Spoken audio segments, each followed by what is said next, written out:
Commentary on Gospel of John 6:22 to 59. This passage unfolds the discourse commonly known as the bread of life teaching. It follows the feeding of the 5,000 and transitions from physical provision to a deeper unveiling of Christ as the true sustenance of life.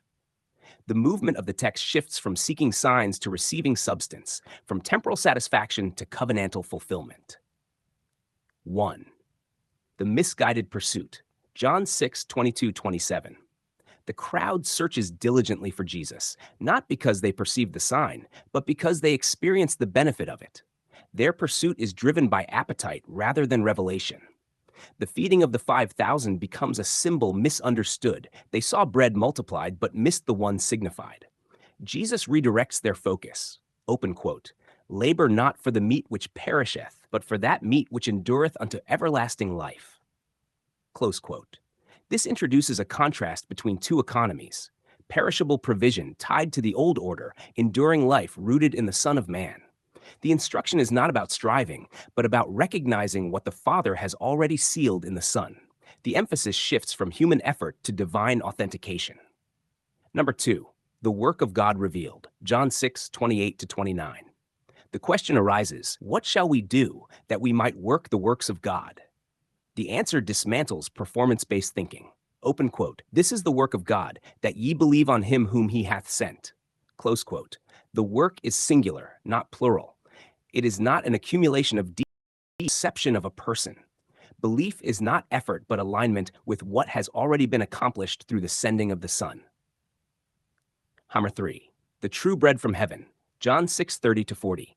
The crowd references manna, anchoring their understanding in the wilderness narrative. However, Jesus reframes the source. It was not Moses who gave the bread. The Father is giving the true bread now. Manna sustained physical life temporarily. The true bread imparts life that does not terminate. Open quote. I am the bread of life. Close quote. This declaration identifies Christ not merely as a provider, but as provision itself. Life is not mediated through external systems, but embodied in him. The language of coming and believing expresses participation rather than qualification. He that cometh shall never hunger. He that believeth shall never thirst. This reveals a completed sufficiency. Lack is removed not by effort, but by union. Or 4, the security of the given ones. John 6:37-40. A profound unveiling occurs regarding those who come.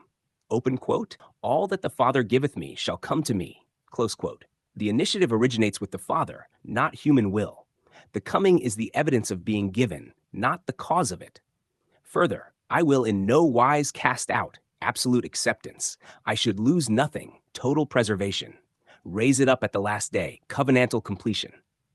The last day is not framed as the end of the physical world, but as the culmination of an age, the closing of the old covenant system, and the full establishment of what Christ accomplished. Number 5, the offensive incarnation. John 6:41-51. The Jews murmur because of the claim. Open quote. I am the bread which came down from heaven. Close quote. Their objection is rooted in familiarity. Is not this Jesus, the son of Joseph? They evaluate him according to visible origin rather than divine reality.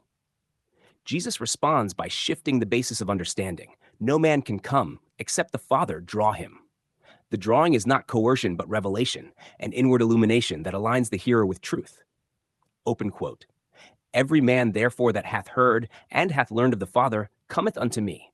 Close quote.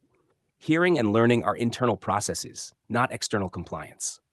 Number 6, eating the living bread. John 6:52-59. The language intensifies. Open quote.